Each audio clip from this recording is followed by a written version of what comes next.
¿Qué tal? Bienvenidas y bienvenidos a El Derecho y los Derechos en Serio, espacio de reflexión y diálogo sobre democracia constitucional, transformaciones sociales, libertades y derechos. En esta nueva edición vamos a tener la oportunidad de conversar con un extraordinario invitado, una persona que se ha destacado por una amplia trayectoria jurídica, primero habiendo fungido por una buena cantidad de años como juzgador, como juez de primera instancia, pero también como magistrado del Tribunal Superior de Justicia, alto cargo en donde desde luego destacó por su labor jurídica. Me refiero al doctor Ismael Rivera Alvarado, quien además es un orgulloso universitario de cepa, juarista y comprometido con las mejores causas jurídicas. Estimado doctor, un gusto saludarle, es un honor tenerlo con nosotros. Muy buen día, muchas gracias. Al contrario, es un honor para mí estar en mi casa, la Universidad Juárez del Estado de Durango, universitario convencido, orgullosamente. Es algo de las características propias. Usted dijo ahorita cosas muy interesantes de mi aspecto profesional que no serían posibles de no haber sido yo egresado de la Facultad de Derecho de la Universidad Juárez del Estado de Durango, a la cual orgullosamente llevo su nombre en mi ejercicio y trato siempre de enaltecer mi alma mater. Estimado doctor, es un honor, un privilegio tenerlo con nosotros.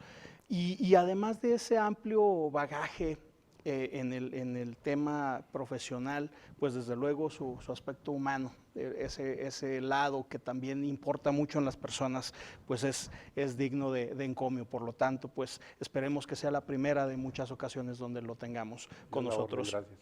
Doctor, además de su labor jurisdiccional, usted ha sido profesor de la Facultad de Derecho y Ciencias Políticas, de su División de Estudios de Posgrado e Investigación, donde incluso tuvimos la buena fortuna de coincidir hace algunos años, como comentábamos, tras bambalinas.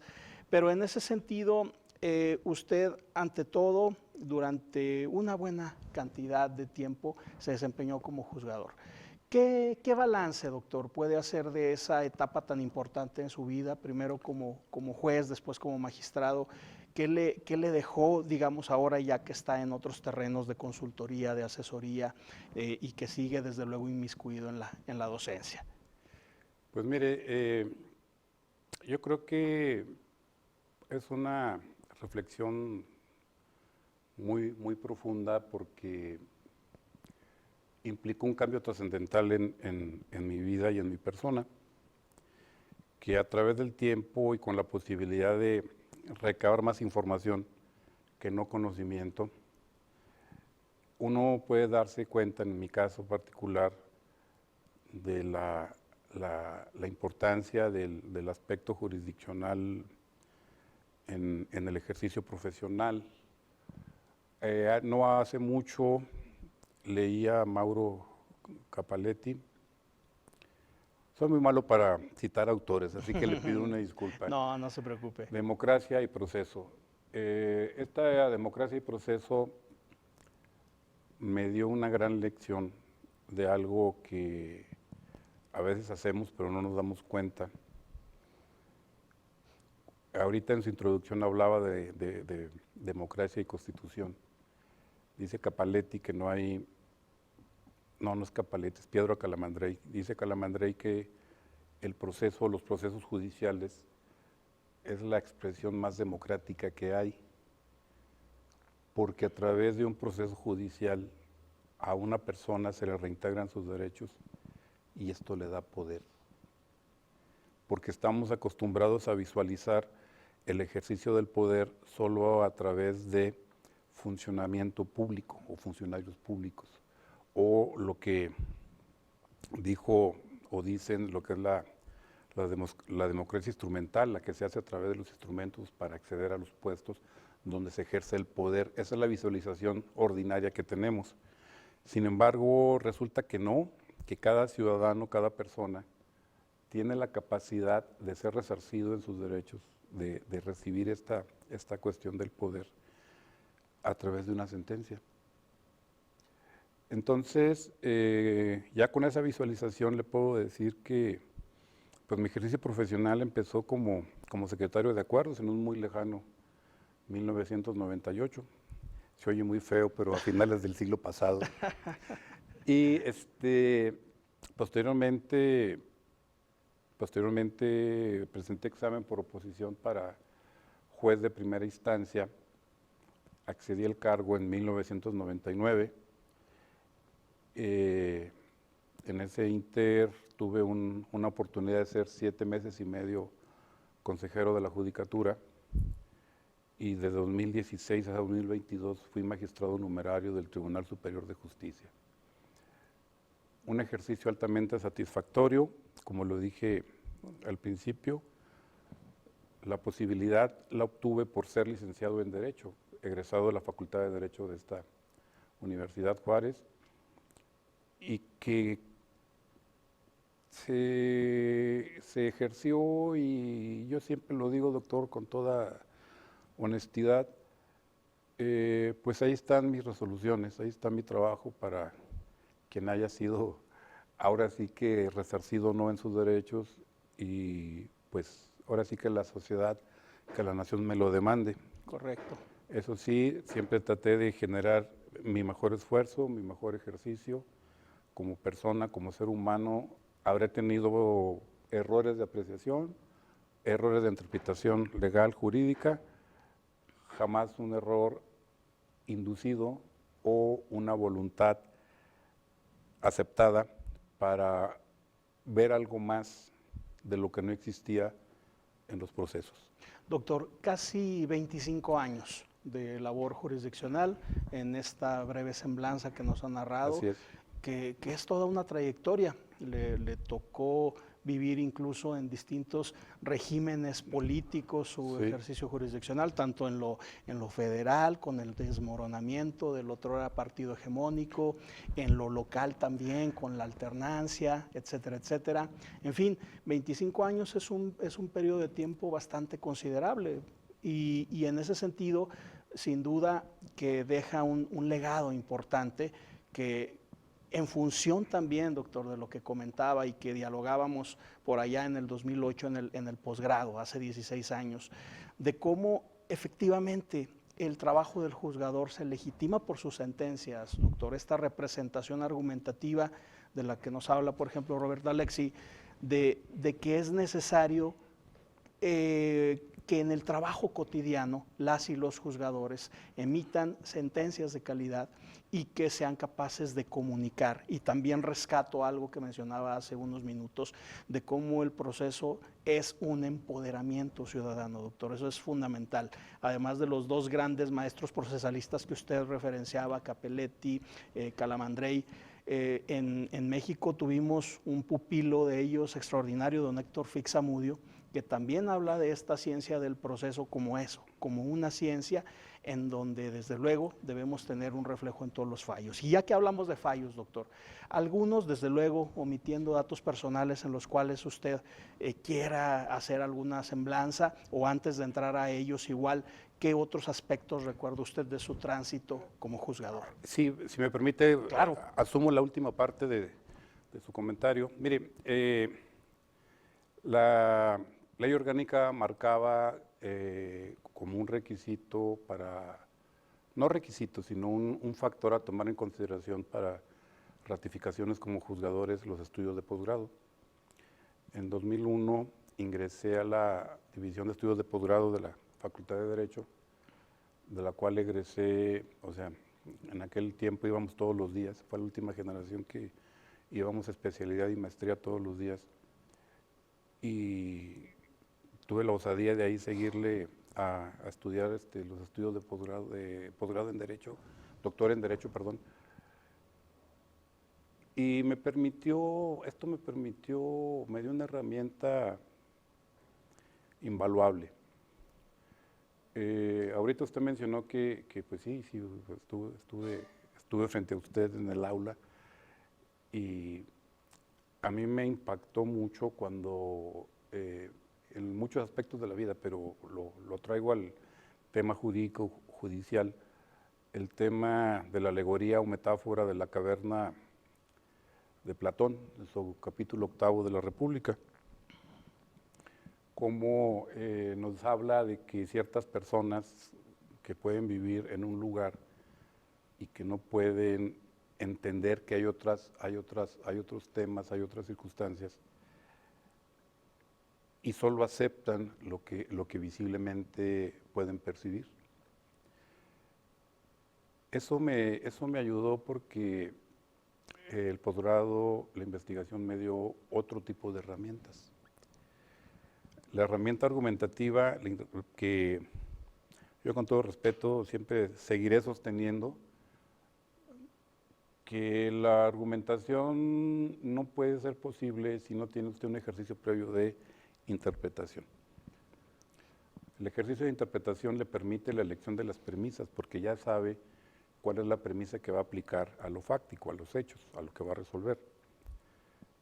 La argumentación es ese aspecto de convencimiento, de persuasión. De persuasión que habla Alexi. Tienes que convencer, tienes que persuadir.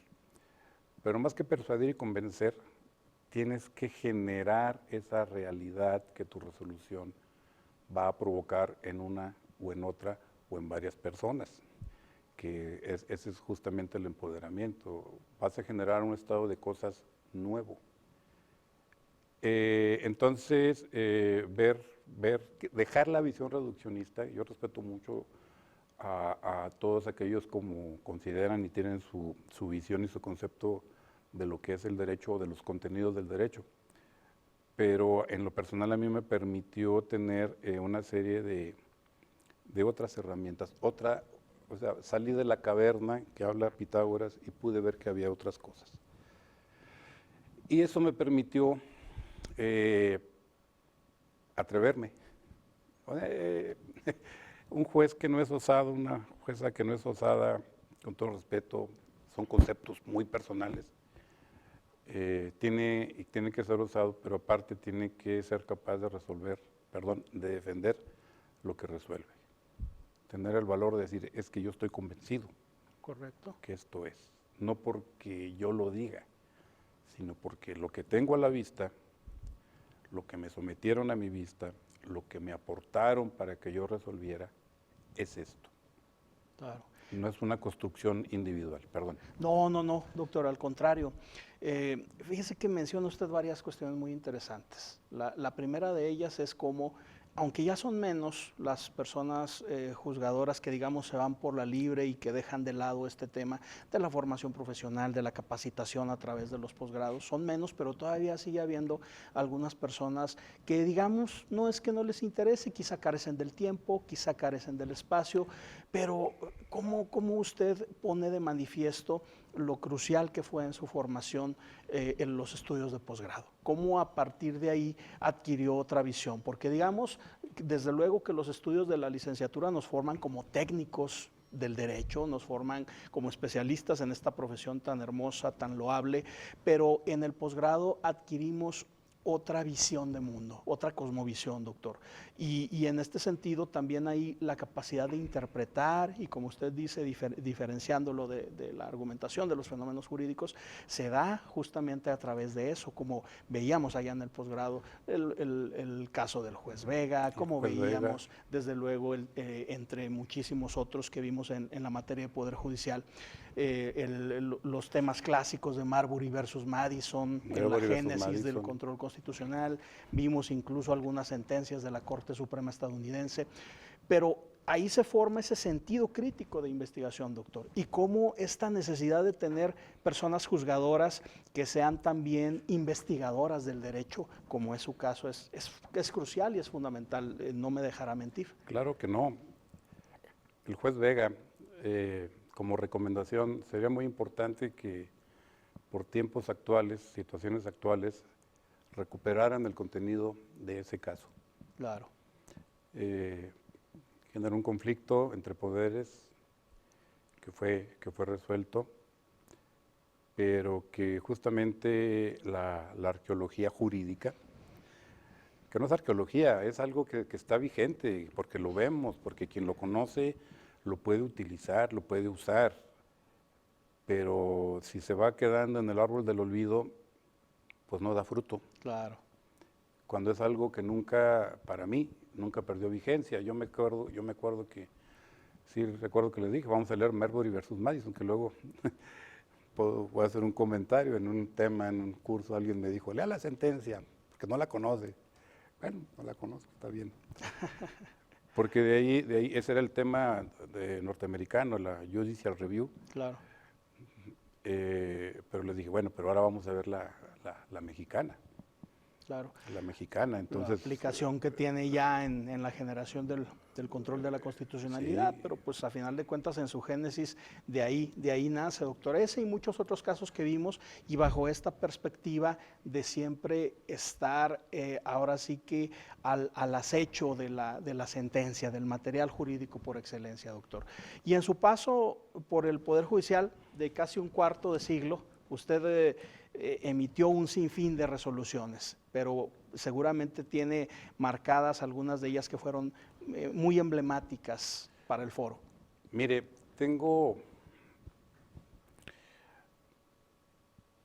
voy a mencionar tres. Una que no fue una resolución, sino fue un sistema de resoluciones, que de ahí de hecho hice mi tesis doctoral.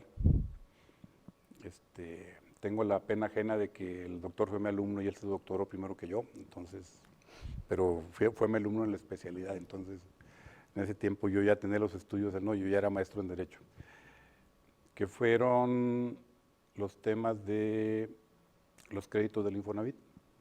Okay. Es algo muy simple, el trabajador obtiene un crédito por ser trabajador con las condiciones como tal y tener un patrón. Obtiene un crédito por el Infonavit, Instituto Nacional del Fondo para Fomento de la Vivienda, y el pago del crédito se hace a través del descuento del salario. El salario lo hace el patrón. Hay por ahí unas reglas que en caso de pago de 2 o más mensualidades se genera la rescisión, se exige el cumplimiento y se ejecuta la garantía hipotecaria, que es la vivienda. La vivienda es un derecho fundamental, el acceso a la vivienda es un derecho fundamental, con todas las características que marca el artículo 1 constitucional.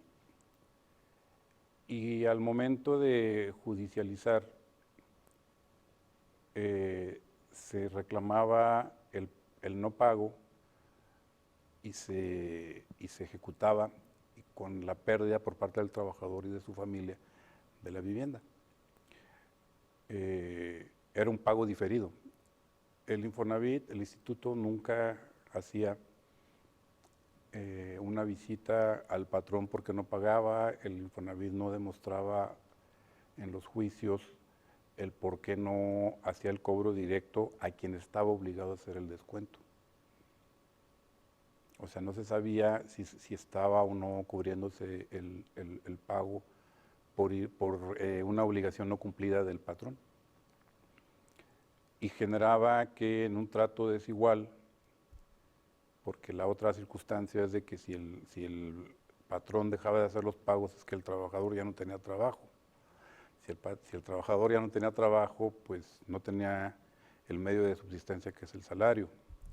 Y si no tenía el medio de subsistencia para sus necesidades básicas, pues menos iba a tener con qué afrontar el pago de un litigio, que por resultado, la interpretación teológica, que los alemanes le llaman finalista, pero que existe desde el siglo XIX, es una cuestión decimonónica de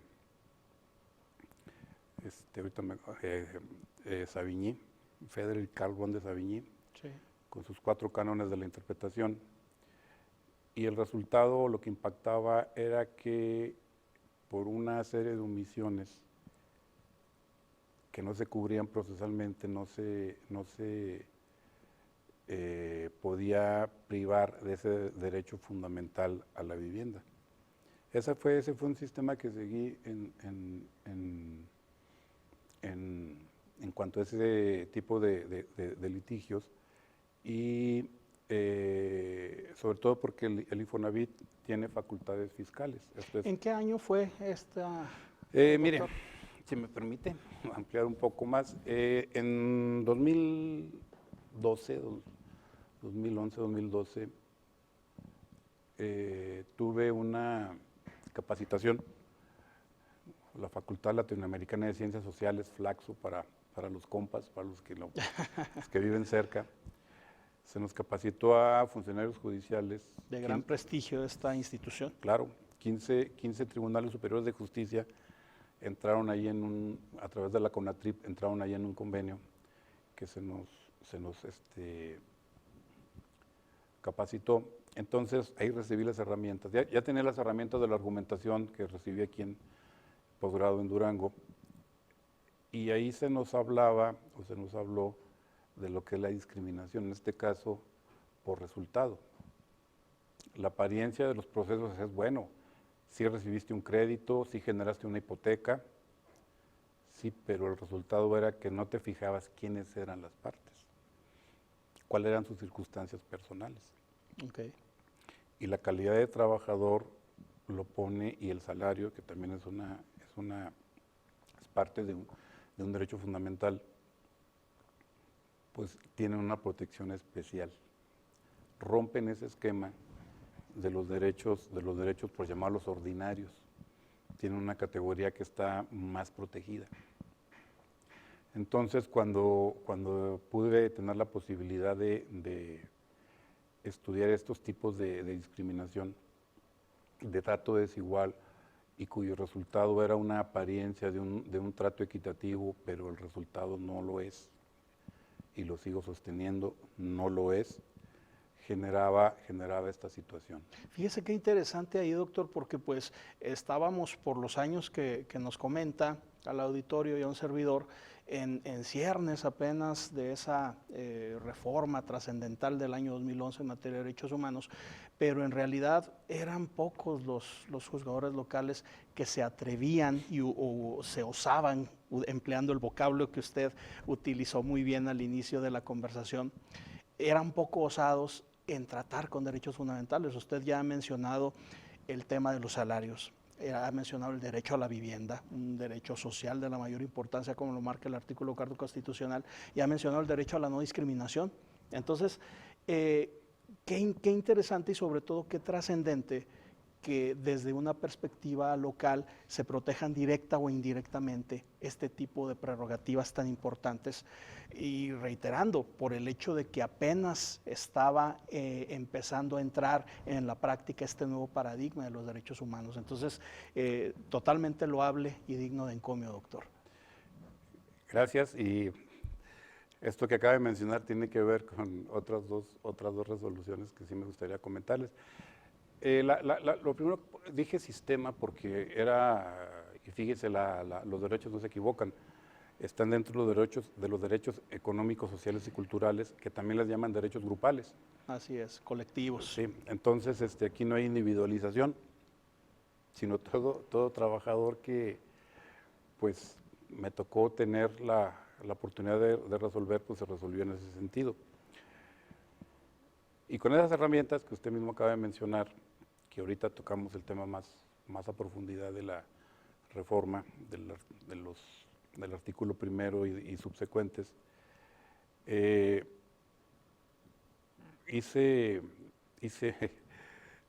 perdón, es que no puedo evitar la sonrisa, tuve la osadía. Esa sentencia la recuerdo con bastante, la tengo muy presente.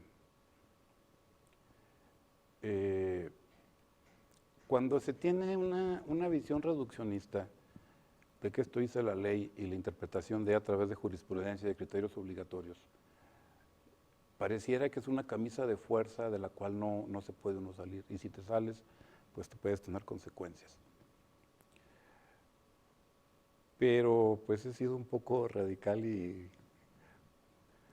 digo que soy rebelde, pero no soy tanto, porque a lo mejor no ni siquiera, pero bueno, digo este antecedente porque fue un tema algo complicado.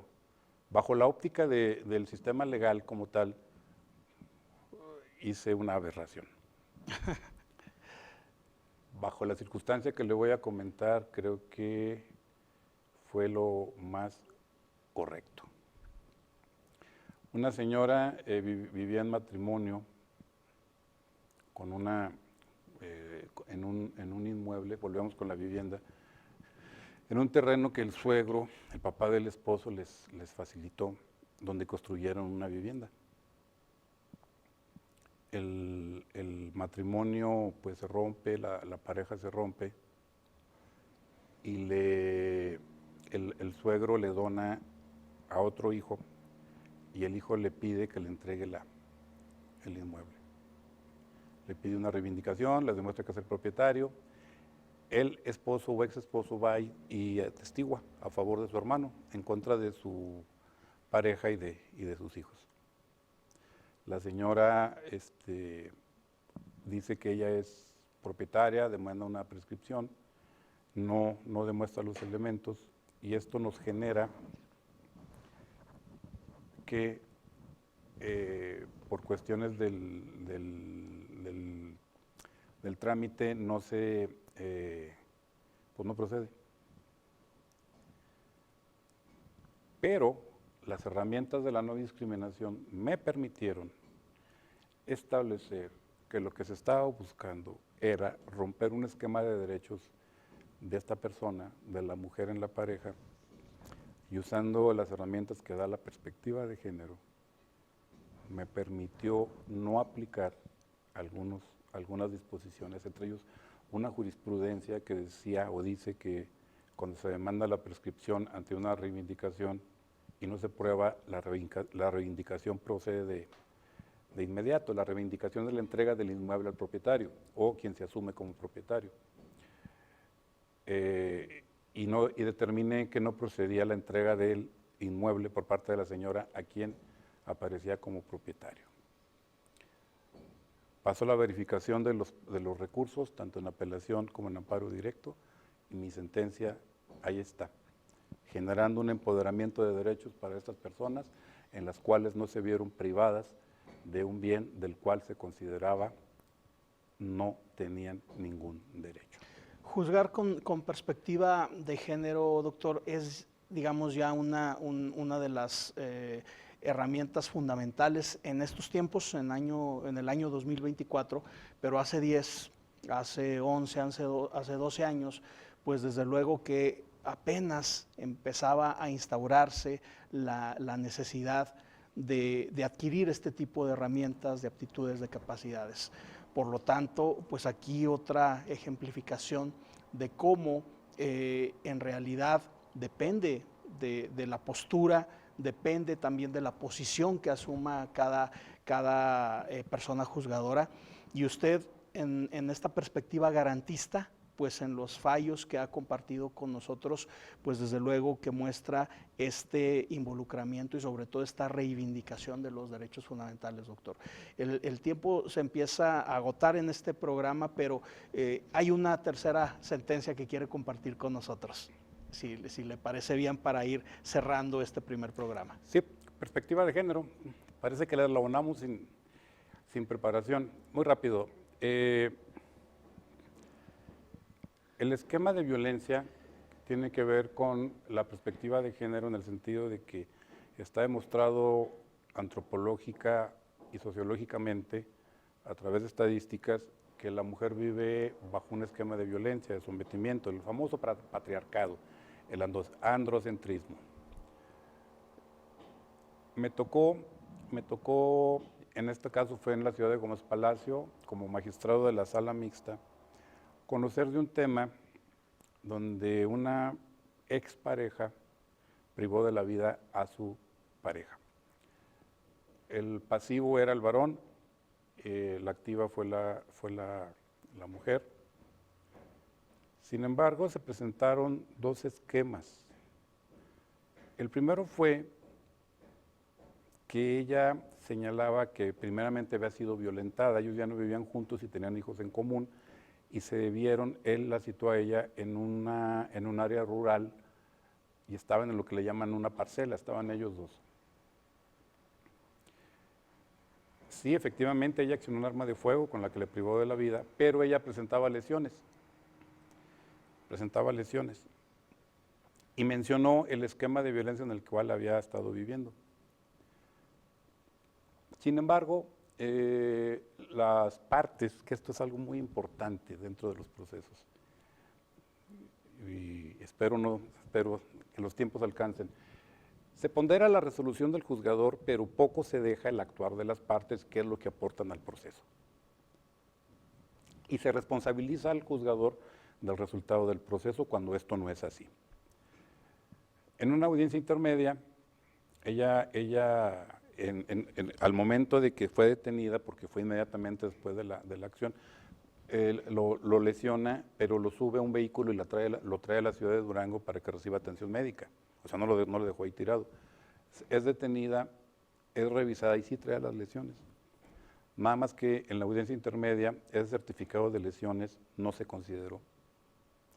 Pero en derecho penal hay algo que se llama confesión calificada de divisible, ¿sí?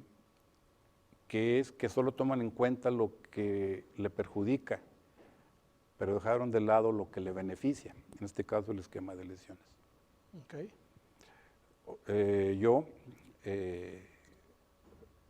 Revisando primero el esquema de la violencia, porque habían sido pareja, revisando el esquema de esas lesiones, que es la segunda parte de las lesiones que no se tomaron en cuenta, se ordenó la reposición para que se volviera a juzgar, tomando en cuenta esas pruebas.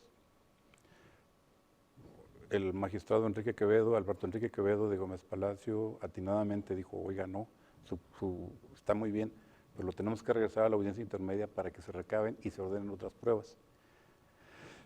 De manera oficiosa, porque como es un derecho fundamental y aparte está contenido en tratados internacionales, se tiene que actuar de manera oficiosa. El colofón es de que a los pocos días alguien vino de la Ciudad de México, y esto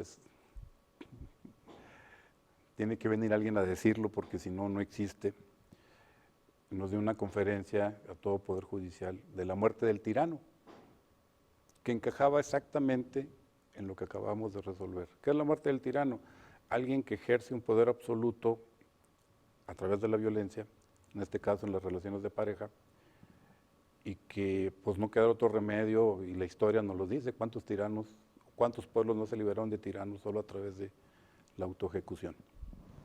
Doctor, pues ha sido un placer en este primer programa, que esperemos sea el primero de muchos con usted como invitado. Ha sido una semblanza muy rápida en función de lo que nos ha permitido el tiempo, pero pues que nos permite esta pauta de observar los grandes aportes que usted ha hecho y que continúa haciendo a la vida jurídica, pero le agradezco por haber estado en este espacio, a reserva de que lo vamos a tener en futuras emisiones. Muchísimas gracias. Gracias, doctor. a la orden, y muy feliz de estar en mi alma mater. Gracias, doctor. Gracias. A nuestro auditorio del Derecho y los Derechos en Serio, como siempre, les agradecemos el favor de su atención y les invitamos a estar con nosotros en una próxima emisión.